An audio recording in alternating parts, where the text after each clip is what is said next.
ప్రజా ప్రభుత్వం కొలువైన నెల రోజుల్లోనే అభయహస్తం గ్యారంటీల అమలుకు శ్రీకారం.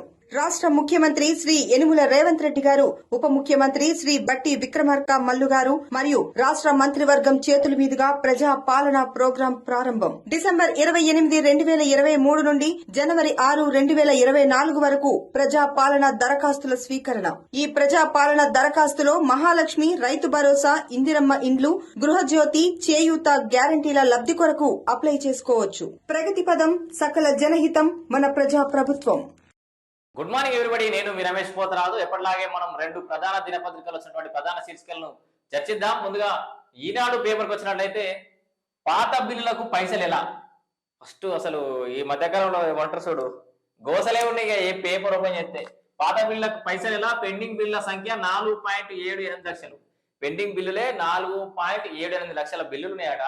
అవిట్లా మొత్తం ఆ బిల్లులకు చెల్లించాల్సిన మొత్తం 40,154 కోట్ల రూపాయలు చెల్లించాలట. ఇవి ఎట్లా చెల్లించాలని అర్థమైతలేదు. మన ఏర్పడ్డాక సంసారం లెక్కలుంటే చూడు, 4 రోజులు ఎట్లా చెప్ప తిరుగుతారో గట్టింది ఈ బాధ వీళ్ళది. ఇక FRBM నిబంధనల సడలింపుపై ఆశలు పెట్టుకోరు. మరి ఏం జరుగుతుంది అనేది ఒకటి చూడాలి. ఇది ఒక ప్రధాన శీర్షిక ఈనాడులో. ఇక రెండో వార్త వచ్చేసి సార్వత్రికంలో సత్తా చాటుతాం అనే KTR అంటున్నటువంటి ఒక ప్రధాన శీర్షికను చూడొచ్చు మనం. దీంట్లో జనవరి 3 నుంచి సన్నద్ధత సమీకరణాలు సమావేశాలు జరుగుతాయట. బీఆర్ఎస్ తరఫున మొదటి అభ్యర్థిని కూడా ప్రకటించేసిర్రు. చేవెళ్ల లోక్సభ అభ్యర్థిగా రంజిత్ రెడ్డి పేరు ప్రకటన. ఆల్రెడీ ఒక అభ్యర్థి పేరు కూడా ప్రకటించారు. చాలా మీడియాలో కథనాలు వస్తున్నాయి. అసలు బీఆర్ఎస్ అభ్యర్థులు కరవయ్యారు, వెనుకడిగేస్తారు, గెలుస్తామో ఓడతామో అని చెప్పేసి కొన్ని కథనాలు వస్తున్నాయి. కానీ వాటన్నిటికీ సమాధానం ఇచ్చే విధంగా బీఆర్ఎస్ పార్టీ తరఫున ఒక అభ్యర్థిని అయితే ఆల్రెడీ ప్రకటించేసిర్రు. చేవెళ్ల లోక్సభ నుంచి రంజిత్ రెడ్డి పోటీలో ఉండబోతాడు. ఇక ఇదొక వార్త చూసుకోవచ్చు. మనం మిగతా రాజకీయాలు చర్చించట్లేదు ఇలా. ఇంకా మూడో వార్తకు వచ్చేసి లోక్సభ ఎన్నికలపై బీజేపీ కార్యాచరణ మొదలైంది. ఇక అన్ని పార్టీలు ఇక చదువుకుంటారు ఎక్కడక్కడ. లోక్సభ ఎన్నికలపై బీజేపీ కార్యాచరణ 28న హైదరాబాద్ కు అమిత్ షా. 28వ తారీఖు నాడు అమిత్ షా హైదరాబాద్ కు వస్తాడు. మండల స్థాయి అధికారులు, మండలాధ్యక్షులతో సహా ఆ పైన స్థాయి ఉన్న అందరితోటి సమావేశం నిర్వహించే అవకాశం ఉన్నట్టు కూడా ఒక వార్తను చూడొచ్చు. ఇది మూడొక ప్రధాన శీర్షిక. ఇక ఇంకోటి వచ్చేసి నేడు ప్రధానితో సీఎం, డిప్యూటీ సీఎం భేటీ.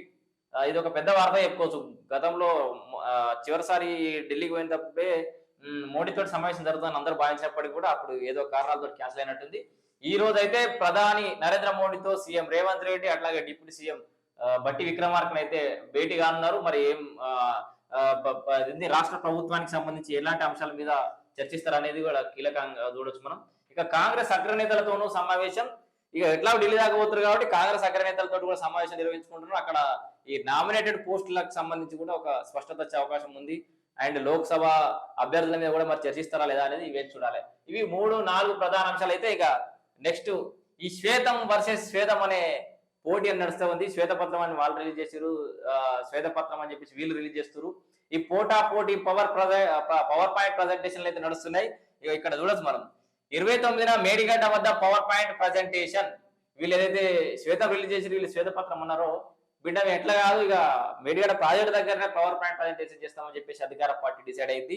ఈ కార్యక్రమానికి ఉత్తమ్ కుమార్ రెడ్డి, శ్రీధర్ బాబు కూడా హాజరుగా ఉన్నారు. వీరితో పాటు నిర్మాణ సంస్థల వేతనయో దానికి సంబంధించిన ప్రతినిధులు కూడా హాజరుగా ఉన్నారు. 29వ తారీఖు నాడే దీని మీద పవర్ పాయింట్ ప్రజెంటేషన్ కూడా ఉండబోతుంది.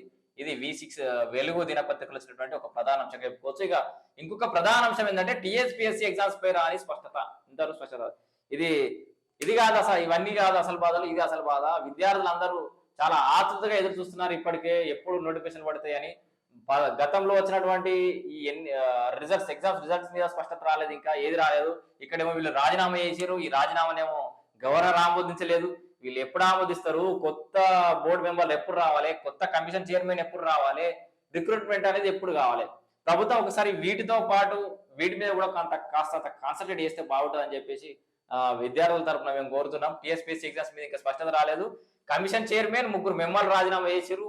వాళ్ళ రాజీనామాను గవర్నర్ ఆమోదించలేదు. ఒకటి ఇక రిజైన్ చెయ్యబోమంటున్నాం. మరొక ఇద్దరు మెంబర్లు రిజైన్ చేయంటారు. కొత్త బోర్డు వస్తేనే రిక్రూట్మెంట్ రిజల్ట్స్ పై ముందుకు అని చెప్పేసి వార్త చూడొచ్చు. ఇది చాలా బాధాకరమైన వార్త. ఇక రేషన్ కార్డులకు సంబంధించి ఒక అంశం ఉంది, అది ఇంకో నెక్స్ట్ వీడియోలో చెప్పుకుందాం. ఇప్పటికైతే ఈ రెండు ప్రధాన దినపత్రికలు వచ్చినటువంటి ప్రధాన అంశాలు ఇవి. ఈ రోజు కీలకమైన వార్తలుగా వీటిని చూడొచ్చు మనం. ఈ అప్పులు, ఈ చెల్లించాల్సిన మొత్తాలు ఒకటి, సార్వత్రిక ఎన్నికలకు కేటీఆర్ అంటే బీఆర్ఎస్ తరఫున ఒక క్యాండిడేట్ ను అపాయింట్ చేయడం, బీజేపీ కార్యాచరణ మొదలు పెట్టడం, అట్లాగే ఇవాళ కీలకమైన వార్త వచ్చేసి ప్రధానితో సీఎం డిప్యూటీ సీఎం భేటీ. ఇవి ఈ రోజు ఉన్నటువంటి ప్రధాన అంశాలు. మరిన్ని ప్రధాన అంశాలతో మళ్ళీ కలుద్దాం. Stay tune. సామాన్య చంద్ర బ్రహ్మాస్త్రం, యుధిష్ఠిర వార్త. నేను రమేష్ పుత్ర.